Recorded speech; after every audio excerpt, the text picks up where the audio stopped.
ಹುಟ್ಟೂರಲ್ಲಿ ಮತದಾನ ಮಾಡಿದ್ರಿ, ಏನ್ ಹೇಳ್ತೀರಿ ಸರ್? ಹುಟ್ಟೂರಲ್ಲಿ ಮತದಾನ ಮಾಡಿದ್ರಿ.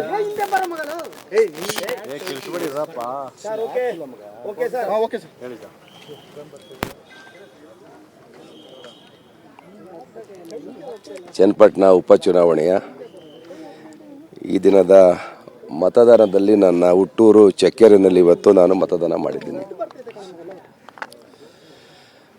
ಒಳ್ಳೆಯ ವಾತಾವರಣ ಇದೆ. ಜನಸಾಮಾನ್ಯರು ಸರ್ಕಾರದ ಪರವಾಗಿದ್ದಾರೆ ಅಂತ ಅನಿಸ್ತಾ ಇದೆ. ಎಲ್ಲ ಕಡೆ ಉತ್ಸಾಹದಿಂದ ಮತದಾನ ಮಾಡ್ತಾ ಇದ್ದಾರೆ. ಈ ಚುನಾವಣೆ ನನಗೆ ಆಶಾದಾಯಕವಾಗಿದೆ. ಸರ್, ಭಾಳಷ್ಟು ಜನ ಬೆಳಗ್ಗೆಯಿಂದಲೇ ಮತದಾನಕ್ಕೆ ಮುಂದಾಗಿದ್ದಾರೆ. ಭಾಳಷ್ಟು ಯುವಕರು ಎಲ್ಲರೂ ಕೂಡ ಮತದಾನ ಮಾಡ್ತಿದ್ದಾರೆ. ಬಿರುಸಾಗಿದೆ. ಮತದಾನ ಮಾಡೋದು ಅವರ ಕರ್ತವ್ಯ. ಅವ್ರಿಗೆ ಭಾಳ ಪ್ರಚಾರದಲ್ಲೂ ಕೂಡ ಅವ್ರಿಗೆಲ್ಲ ನಾವು ರಿಕ್ವೆಸ್ಟ್ ಮಾಡಿದ್ವಿ ಮತದಾನ ಮಾಡಲೇಬೇಕು ಅಂತ. ಸರ್ಕಾರಿ ನೌಕರರು, ಅಧಿಕಾರಿಗಳು, ಭಾಳ ಜನ ಬೆಂಗಳೂರಿಗೆ ಹೋಗ್ತಕ್ಕಂಥವ್ರು ಎಲ್ಲರೂ ಕೂಡ ಬೆಳಗ್ಗೆನೇ ಬಂದು ಮತದಾನ ಮಾಡಿ ಹೋಗಿದ್ದಾರೆ. ಇದು ಉಪಚುನಾವಣೆ ಆದ್ದರಿಂದ ಭಾಳ ಉತ್ಸುಕವಾಗಿ ಮತದಾನ ಮಾಡ್ತಾ ಇದ್ದಾರೆ. ಆಗ್ಬೋದು, 90% ಎಬೋ ಆಗ್ಬೋದು. ಎಬೋ ಸರ್, ಈ ಚುನಾವಣೆನ ಇಡೀ ದೇಶನೇ ನೋಡ್ತಿದೆ ಸರ್. ಚನ್ನಪಟ್ಟಣ ಅದರಲ್ಲೂ ಚನ್ನಪಟ್ಟಣ ಕೊಡ್ರಿ ಸರ್. ಇದು ಉಪಚುನಾವಣೆ ಇಡೀ ರಾಜ್ಯದಲ್ಲಿ ಮೂರು ಉಪಚುನಾವಣೆ ಇಡೀ ರಾಜ್ಯದಲ್ಲಿ ನಡೀತಾ ಇರತಕ್ಕಂಥದ್ದು 3 ಉಪಚುನಾವಣೆ. ಹಳೆ ಮೈಸೂರು ಭಾಗದ ಒಂದೇ ಉಪಚುನಾವಣೆ. ಮಾನ್ಯ ಮುಖ್ಯಮಂತ್ರಿಗಳು, ಉಪಮುಖ್ಯಮಂತ್ರಿಗಳು ಇದೇ ಭಾಗದವರು. ಉಪಮುಖ್ಯಮಂತ್ರಿಯವರ ತವರು ಜಿಲ್ಲೆ. ಎಲ್ಲರಿಗೂ ಒಂದು ರೀತಿಯ ಪ್ರತಿಷ್ಠೆಯ ವಿಚಾರ.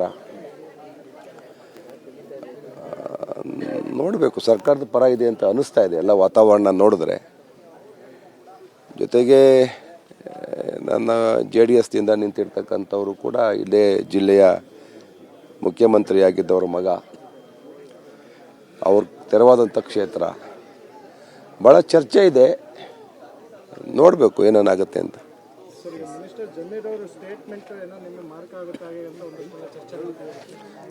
ನನಗೆ ಗೊತ್ತಿಲ್ಲಪ್ಪ ಏನು ಸ್ಟೇಟ್ಮೆಂಟು ಯಾವ ಥರ ಅಂತೇಳಿ. ಅದ್ರ ಬಗ್ಗೆ ನನಗೇನು ಮಾಹಿತಿ ಇಲ್ಲ.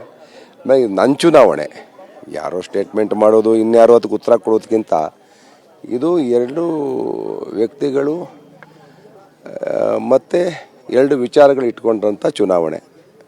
ಬೇರೆ ಯಾರ್ಯಾರೋ ಸ್ಟೇಟ್ಮೆಂಟ್ಗೆಲ್ಲ ನಾನೇನು ಅರ್ಥ ಕಲ್ಪಿಸೋದಿಲ್ಲ. ನೇರವಾಗಿ ನನ್ನ ವರ್ಚಸ್ಸು, ನನ್ನ ಸಾರ್ವಜನಿಕ ಬದುಕು ಮತ್ತು ನಮ್ಮ ಸರ್ಕಾರ, ಕಾಂಗ್ರೆಸ್ ಪಕ್ಷ ಜೊತೆಗೆ ವಿರೋಧಿಗಳು, ಇದರ ನಡುವೆ ನಡೀತಕ್ಕಂಥ ಚುನಾವಣೆ.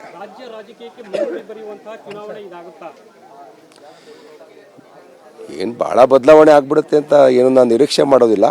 ಆದರೆ ಸರ್ಕಾರಕ್ಕೆ ಇದೊಂದು, ಈ ಉಪಚುನಾವಣೆ ಒಂದು ಅಧಿಕೃತ ಮುದ್ರೆ ಹೊತ್ತಾಗೆ ಏನು ಸರ್ಕಾರದ ಗ್ಯಾರಂಟಿ ಸ್ಕೀಮ್ಗಳಿದೆ ಅವು ಜನಸಾಮಾನ್ಯರಿಗೆ ತಲುಪ್ತಾ ಇವೆ ಅನ್ನೋದು ದೃಢೀಕರಣ ಆಗಬೇಕಾದ್ರೆ ಈ ಚುನಾವಣೆ ಫಲಿತಾಂಶ ಸರ್ಕಾರದ ಪರ ಬರಬೇಕು, ಕಾಂಗ್ರೆಸ್ ಪರ ಬರಬೇಕು. ನನ್ನ ಪರ ಬಂದಾಗ ನಿಜವಾಗ್ಲೂ ಜನಸಾಮಾನ್ಯರಿಗೆ ಸರ್ಕಾರ ಯೋಜನೆಗಳು, ಸರ್ಕಾರ ಕಳೆದ 1 ವರ್ಷಗಳಿಂದ ಸರಿಯಾಗಿ ಆಡಳಿತ ನಡೀತಾ ಇದೆ ಅನ್ನೋದು ರುಜುವಾತಾಗುತ್ತೆ.